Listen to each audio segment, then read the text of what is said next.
دا هماغه ایچ پی یو ماشین ده چې د خوست برېښنا ریاست کې نصب شوی او د 50,000 امریکایي ډالرو ارزښت لري. یاد ماشین په یو وخت کې د 3 برېښنايي میټرونو د څارنې او کنټرول وړتیا لري. مسؤلین وایي د دې ټکنالوژي په مرسته به د مصرف کوونکو هغه ستونزې هواري شي چې پخوا به د میټرونو د ناسم لوست او یا د بیلونو د محاسبې په برخه کې رامنځته کیدی.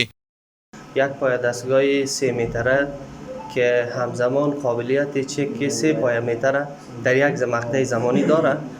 که اینجا آورده شد، فعلا اینستال و فعال و فعلا به بهره برداری سپرده شد و این دستگاه قابلیت های بیشتری داره که مثلا ما یک مثالش میگیم که این است مترهایی که در شبکه بنابر مشکلاتی که از شبکه به وجود میآید عارضه میکنه. اینجا به راحتی میشه که تشخیص شود وضعیتش اونمو حق به حقدار سپرده شود که کی حق است، کسی را حقش نه خورده شود و نه گرفته شود، او را اینجا تثبیت میکنه به شکل اساسی، اون برش مشخص میکنه که هر کس ملامت است سلامت است. دی په واسطه باندې مونږ کولای شو چې کچیرته یو مشتری مخکې د دستکاری کړی وي نو تقریبا د دې په اړه باندې مونږ کولای شو غستونځي کوم شي وي، مثال څومره فیصد د لاسوهنه کړی ده هغه مونږ ټول تثبیت کیږي مونږ دلته،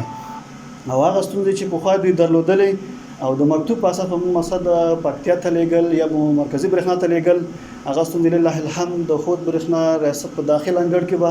دغه ستونزې ان شاء الله حل کیږي. بل لورته د خوست اوسیدونکي هم د ایچ پی یو ډیجیټلي ماشین نصب یو مثبت ګام بولي. دوی وایي چې مخکې به د برېښنا د بیلونو میټرونو د ناسم استعمال او تخنیکی ستونزې له امله له ګڼو مشکلاتو سره مخ وو، خو اوس تمه لري چې دا ستونزې به راکمې شي. داسې کورونه موجود وو یا فابریکې موجودې وي چې برق به زیات استعمال کړی وو، کم بیل به راتلو یا به کم بیل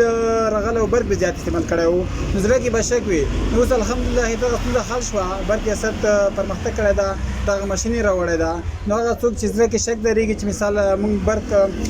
کم استعمال کړی ده، بیل زیات راغلی ده، نو دوی په تسلۍ سره کولی شي چې برق ریاست ته ورشي، هلته خپله ستونزه له نږدې څخه وګوري. دا بیخي بې اندازې ښکلی کور وشو ځکه چې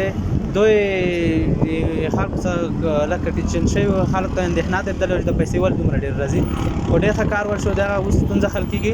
خلکو ته به بیخي ستونزه نه پیدا کېږي، په پیسو چې کومې تحویل کوي هغه کې به کومه ستونزه نه راځي. د خوست برېښنا شرکت مسؤلین د دې ماشین نصب یوه مهمه لاسته راوړنه ګڼي. د دوی په خبره له دې وروسته به خلک اړ نه وي چې د خپلو برېښنايي میټرونو د ارزونې او کنټرول لپاره نورو ولایتونو ته ولاړ شي. دا چې نن موږ خوست ولایت برېښنا ریاست انګړ کې د یوې پرمختللې ډیجیټلي دستګاه پرانیسته وکړله، یقینا دا د خوست میشتو ولسونو دپاره یو ښه زیری و او د موږ دپاره یوه ښه لاسته راوړنه وه. د دې دستګاه په نصبولو سره به د مشتریانو ستونزې حل شي او هغه کومې ستونزې چې دلته پیښیږي ان شاء الله تعالی دغه دستګاه په توسط سره به هغه ټولې ستونزې حل شي او مشتریانو ته هم دا یو ښه زیری ده چې دوی له دې وروسته